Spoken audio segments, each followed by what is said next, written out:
গোসল না করি পরে সময় দেওয়া হবে। আমরা সবাই কাতার বন্ধে বসি, সামনে কাতার বরাবরে বসি। আলহামদুলিল্লাহ আলহামদুলিল্লাহ নাহমাদুহু ওয়া নাস্তাঈনুহু ওয়া নাস্তাগফিরুহ ওয়া নাউযু বিল্লাহি মিন শুরুরি আনফুসিনা ওয়া মিন সাইয়্যাতি আ'মালিনা। من يهده الله فلا مضل له ومن يضلله فلا هادي له ونشهد أن لا إله إلا الله وحده لا شريك له ونشهد أن سيدنا ونبينا وسندنا وحبيبنا ومولانا محمدا عبده ورسوله أرسله بالحق بشيرا ونذيرا وداعيا إلى الله بإذنه وسراجا منيرا. أما بعد فأعوذ بالله من الشيطان الرجيم.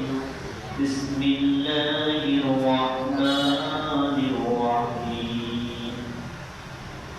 وإذا قيل لهم آمنوا كما آمن الناس قالوا أنؤمن كما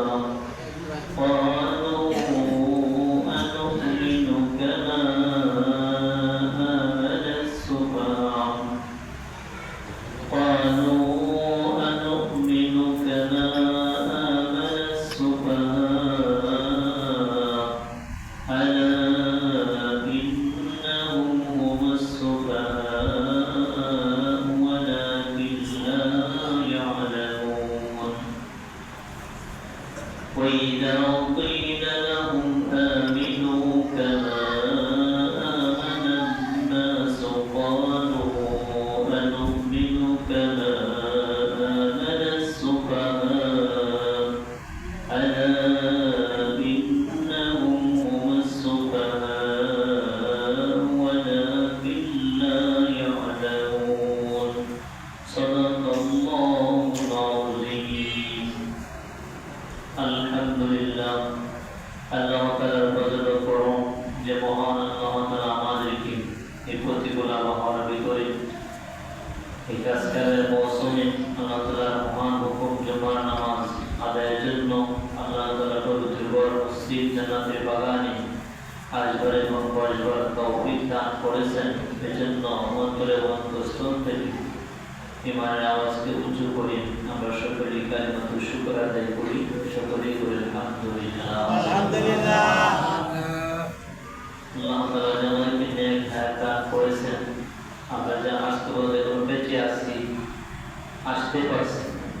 অনেকেই তো নাই, অনেকেই মারা গেছেন, অনেকেই অসুস্থ হয়ে গেছেন, অনেকেই হাসপাতালে আছেন, অনেকেই আবার বিভিন্ন কাজে নিয়োজিত আছেন, তারা আসতে পারেন নাই।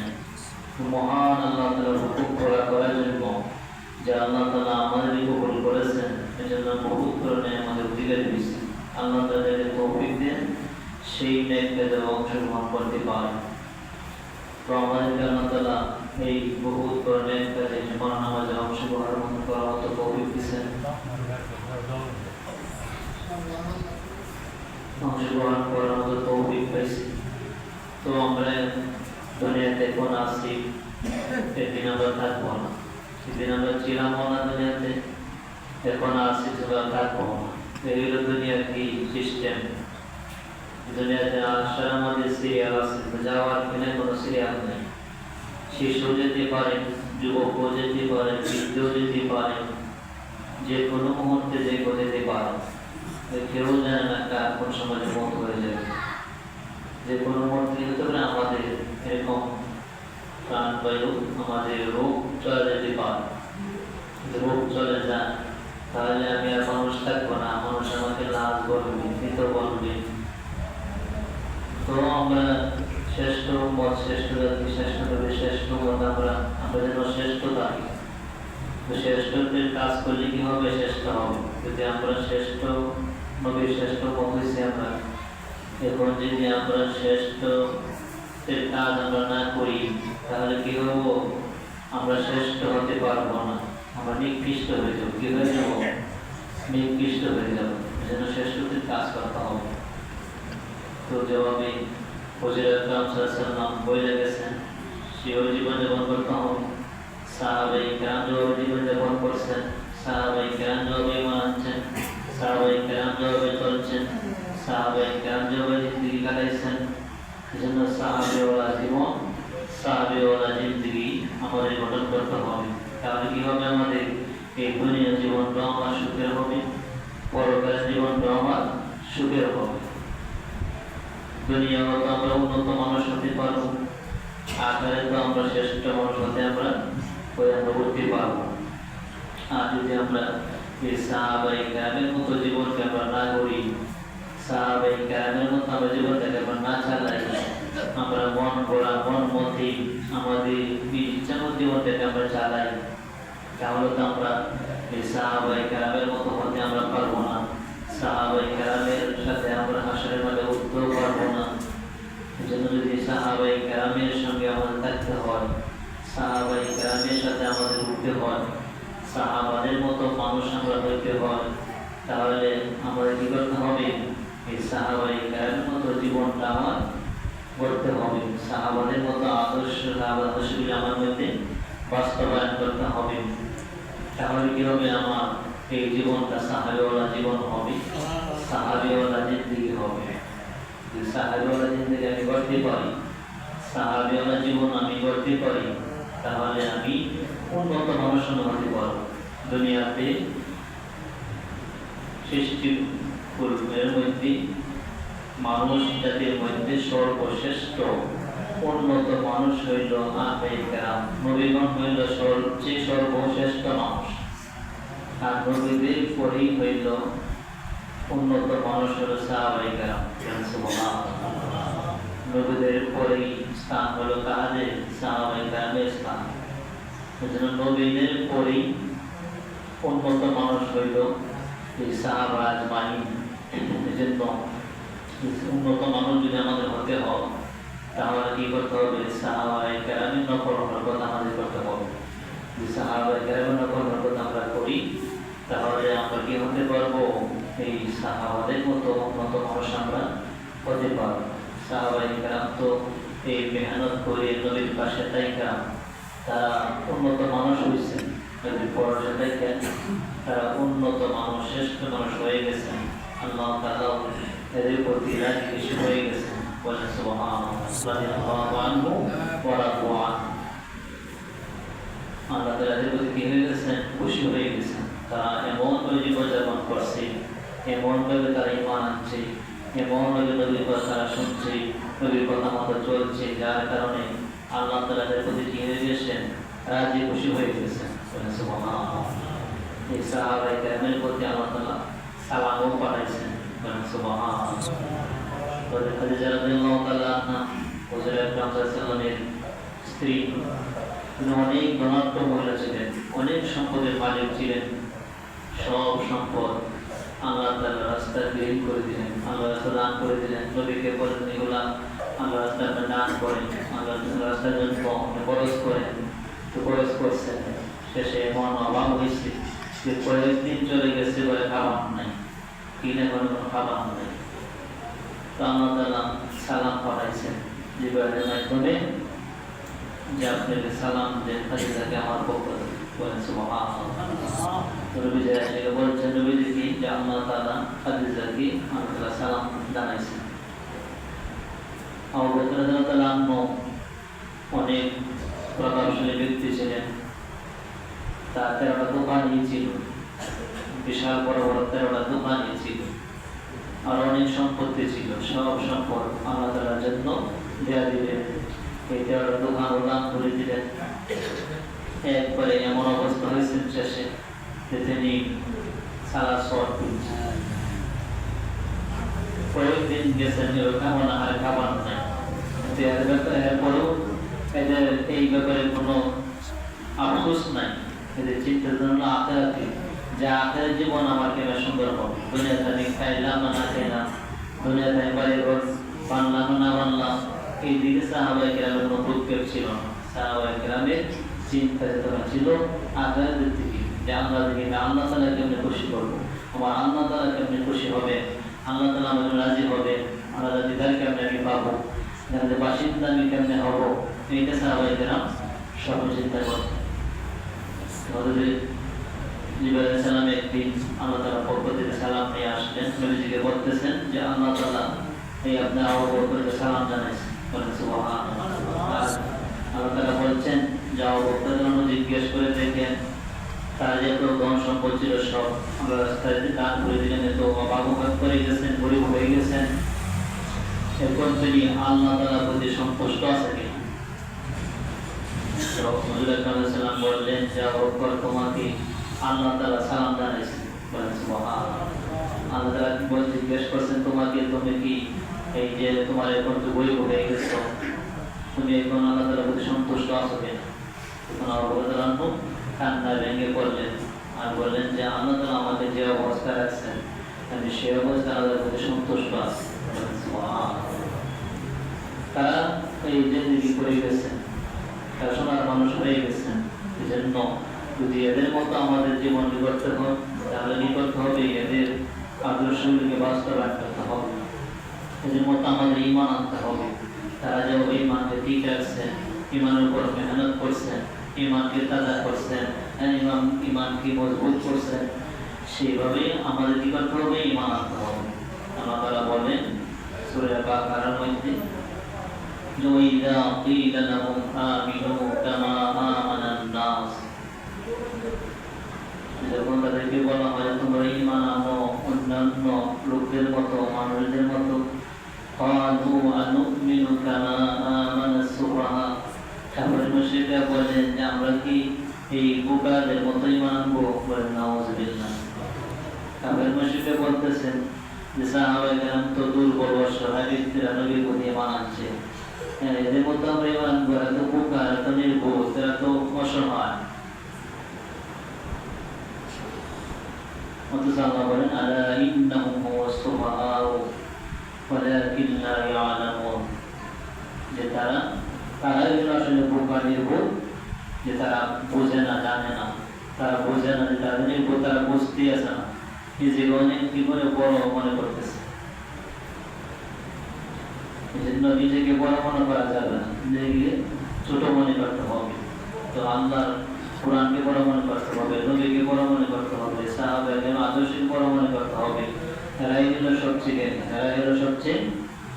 কিন্তু আল্লাহ বলতেছেন ওয়াইদা কিলা লাহুম আমিনু কামা আমানান নাস ক্বালু আনুমিনু কামা আমানাস সুফাহা আলা ইন্নাহুম হুমুস সুফাহা ওয়ালাকিন লা ইয়ালামুন। আল্লাহ বলেন যে তোমরা তাদের মতো ঈমান আনো, সাহাবায়ে কেরামের মতো ঈমান আনো। এদের মধ্যে কামা আমানান নাস, সব মুফাসসিরিন কেরাম লিখেন যে এই আয়াতের দ্বারা মানুষ দ্বারা সাহাবায়ে কেরামকে বুঝাইছেন। সুবহানাল্লাহ। তোমরা সাহাবাদের মতো ঈমান আনো, সাহাবায়ে কেরামের মতো তোমরা ঈমান তৈরি করো। সাহাবায়ে কেরামের ঈমানই হইল আমাদের ঈমান গাছে পুষ্টি পাথর। সাহাবাদের ঈমান হইল আর ঈমানে পুষ্টি পাথর। যদি আমাদের ঈমান তাদের ঈমানের সঙ্গে মিলে তাহলে সত্যিকার ঈমানদার আমি হতে পারবো। আর যদি আমাদের ঈমান এই সাহাবায়ে কেরামের ঈমানের সাথে না মিলে, অ্যাডজাস্ট না হয়, তাহলে কি হবে না? আমাদের ঈমান পরিপূর্ণ হবে না। এজন্য আমাদের পরিপূর্ণ ঈমান যদি হতে হয় তো সাহাবায়ে কেরামের মতো ঈমান আমার রাখতে হবে, সাহাবীদের জীবন আমার করতে হবে, সাহাবীদের দিকে আমার করতে হবে। তো আমরা নিজেরা ঈমান শিখবো, এমন উপর থাকবো, সাহাবাদের মতো আমরা চলবো। আমাদের ছেলে মেয়েদেরকে তারাও যেন সাহাবাদের মতো হইতে পারে, এদেরকে দিনের শিক্ষা আমার দিতে হবে, দিনের তালিম দিতে হবে, ঘরের মধ্যে তালিমের পরিবেশ করতে হবে, সাহাবাদের জীবনে আমাদের পড়ে শোনাতে হবে, নিজেরাও পড়তে হবে, ঘরের মধ্যে তালিম চালু করতে হবে। এটা কি হবে? আমাদের ঘরের মধ্যে দিনী পরিবেশ কায়েম হবে, সাহাবাদের জিন্দেগি ঘরের মধ্যেও থাকবে। তো আমাদের ঘরের মধ্যে দিনী তালিম নাই, সাহাবাদের জীবনে আমরা পড়ি না, ঘরের মধ্যেও পড়া হয় না, এখন মোবাইল আর টিভি আর বিসিআর দেখে এইদিকে মানুষ আমাদের গুমরা হইতেছে, আমাদের ছেলে মেয়েও খারাপ হইতেছে, চরিত্রবান হইতেছে না, আসনের করা মানুষ হইতেছে না, সত্যি বলতে মানুষ হইতেছে না। কেন? যে আমরা সাহাবায়ে কেরামের আদর্শ আমরা ছেড়ে দিচ্ছি। যার কারণে কি হইতেছে, আমাদের মধ্যে এরকম সাহাবাদের মতো আদর্শ মানুষ আমরা হইতে পারতেছি না, কেন? এদের আদর্শ আমরা ছেড়ে দিচ্ছি। ইংল্যান্ডে লন্ডনে স্কুলের মধ্যে তো এই মুসলমানের ছেলেরা বাচ্চারাও পড়ে আর খ্রিস্টান ইহুদিনাসারা বাচ্চারাও পড়ে, একসাথে লেখাপড়া করে স্কুলে। তো একদিন স্কুলের টিচাররা, শিক্ষকরা একদিন তারা ভাবতেছেন যে আমরা ছাত্রদেরকে একত্রিত করে আমরা জিজ্ঞেস করব যে তারা লেখাপড়া করতেছে, তারা লেখাপড়া শেষ করে তারা কি হতে চায়, কি হবে, তাদের চিন্তা যেত না কি, এটা আমাদের যাচাই করা দরকার, জানা দরকার যে কে কি করতে চায়। তো একদিন সবাইকে একত্রিত করলেন, ছাত্রদেরকে একত্রিত করার পরে যারা জিজ্ঞেস করতেছেন যে আমরা সবাইকে একত্রিত করলাম তোমাদেরকে, আমরা আজকে জিজ্ঞেস করব তোমরা লেখাপড়া শেষ করে লেখাপড়ার মাধ্যমে কি হতে চাও। তো একজনকে জিজ্ঞেস করলেন, বলেন আমি ব্যারিস্টার হতে চাই। একজন জিজ্ঞেস করলেন আমি উকিল হতে চাই। একজনকে জিজ্ঞেস করলেন যে আমি সৈনিক হতে চাই। একজনকে জিজ্ঞেস করলেন যে আমি এরকম রাজনৈতিক নেতা হতে চাই। এজন্য বিভিন্ন রকমের বিভিন্ন উত্তর দিতেছেন। সবাই তো এই জাগতিক চিন্তা চেতনার কথাই বলতেছেন, জাগতিক কি হবে এই কথা বলতেছেন। যে ম্যাজিস্ট্রেট হব, আমি এমপি মন্ত্রী হব, এরকম স্বপ্ন কথা বলতেছেন। তো আরেকজনকে জিজ্ঞেস করলেন, তো বললেন যে আমি সাহাবী হতে চাই। একজন বললেন যে আমি সাহাবী হতে চাই। তো টিচাররা বললেন আমরা তো ভাবতেছেন যে আমরা তো অনেক ডিগ্রি জানলাম, বুঝলাম, জানি, তো সাহাবী দিকে তো একটু শুনলাম না কোনো সময়, সাহাবী আবার কোন ডিগ্রি, এরকম ডিগ্রি কথা বলতেছে, তারা বুঝে আসতেছে না। অনেক ডিগ্রি তো সব বুঝলাম, এমপি, মন্ত্রী, ম্যাজিস্ট্রেট, উকিল, রাষ্ট্রপ্রধান, সৈনিক আর রাজনৈতিক নেতাগুলো আমরা বুঝলাম, কিন্তু সাহাবী কোন ডিগ্রি তো বুঝতেছে না, কোন ডিগ্রি অর্জন করতে চায় বুঝে আসতেছে না। তো বলেন যে হট সাহাবী, সাহাবী আবার কি? তো বললেন যে এটা আমি বলতে পারবো না, তবে আমি সাহাবী হতে চাই। তো আবার জিজ্ঞেস করলেন সাহাবী কোন ডিগ্রি, কোন জিনিস, কি জিনিস? তো আমাদেরকে বোঝায় বলো। বলেন যে আমি বোঝায় বলতে পারবো না, আমি সাহাবী হতে চাই, যেটা পড়ার মাধ্যমে আমি সাহাবী হতে চাই। তো তারা টিচাররা আর এদের থেকে আর উত্তর নিতে পারেন নাই। তারপরে আবার ভাবতে শুরু করলেন যেটি কোন ডিগ্রি। অনেকক্ষণ তারা ভাবা শুরু করলেন, অনেক কিতাবাদি রাখলেন, দেখলেন যে কোন ডিগ্রি কথা বলে, এদিকে তো অনেক ডিগ্রি আছে, তো ডিগ্রি তো অভাব নাই, কিন্তু সাহাবী নামে কোনো ডিগ্রি তো নাই, কিতাবাদিতে নাই, যে কোন ডিগ্রি কথা বলছো। তারা চিন্তায় পড়ে গেলেন, তারা অনেক পরেশানি করতেছেন, এই ছেলেটা আবার এই কোন ডিগ্রি কথা বলবো। তখন পরে বলতেছেন যে কালকে তোমাদের বাড়িতে আমরা যাব, আমরা টিচাররা সবাই তোমার বাড়িতে যাব, তোমার আব্বাকে বললো যেন চা পানের জন্য ব্যবস্থা করে। তো জিজ্ঞেস করেন বাপকে, ছেলেদের কি বোঝাতে চাইতেছেন, এটা তো আমরা বুঝতে পারতেছেন, যদি বাপে নিয়ে বোঝাইতে পারে, বাপের কাছে আমরা যাবো। অনেক বড় শিক্ষিত টিচাররা, ইংরেজি শিক্ষিত, বুদ্ধি এখানে অভাব নাই, কিন্তু সাহাবী কিন্তু তারা বুঝতেছে না। এই জন্য পরের দিন দাওয়াত রাখবেন, তার বাড়িতে যাবেন। তো পরের দিন তারা সবাই মিলিত হয়ে এই বড় বড় শিক্ষিতরা এই মুসলমান ছেলের বাড়িতে গেলেন, আর ছেলেওই বাড়িতে বললেন যে আগামীকালকে আমাদের বাড়িতে, আমাদের স্কুলের সকল টিচাররা আমার বাড়িতে আসবে, এই জন্য মেহমানদের আমাদের করতে হবে। মুসলমান এই লোকটা তার সামর্থ্য অনুযায়ী তাদের জন্য মেহমান খানার ব্যবস্থা করলেন, বসার স্থানের ব্যবস্থা করলেন এবং খাবারের আয়োজন করলেন। তার সামর্থ্য অনুযায়ী অনেক ধরনের খাবারের আয়োজন করলেন, ব্যবস্থা করলেন। তো তারা যখন যথাসময় যখন তারা উপস্থিত হইল, টিচাররা সবাই আসার পরে অবস্থান করলেন, বসলেন। এবং অনেক ধরনের খাবার সামনে হাজির করলেন। তো খাবারের দিকে এদের কোনো ইন্টারেস্ট নাই, খাবারের প্রতি কোনো চাহিদা নাই। তারা চিন্তা হইল যে সাহাবি খুঁজে নিস, এটা বোঝার জন্য তো আমরা আসছি, এটা তো আমাদের বুঝতে হবে। এদের চিন্তা হলো সেই দিকে, খাবারের দিকে মনোনিবেশ নাই, মনোযোগ নাই। এই বসে বলতেছেন যে আমরা তো আসছিলাম বাড়িতে একটা কথা জানার জন্য, যে আগামী গতকালকে আমরা সকল ছাত্রদেরকে জিজ্ঞেস করলাম, একত্রিত করলাম কে কি হতে চায়, লেখাপড়া করে। তো অনেকে অনেক কথা বলছেন, অনেক পদের কথা বলছেন, অনেক ডিগ্রির কথা বলছেন। তো আপনার ছেলে তো বললো যে আমি সাহাবি হতে চাই। তো সাহাবি কি জিনিস? তো আমরা সাহাবি কোন দিকে আমরা তো বুঝতেই পারতেছি না, আমরা খুঁজে পাইতেই আছি না। তো এই মুসলমান লোকটা তখন কান্না ভেঙে পড়লেন, কাঁদতেছেন।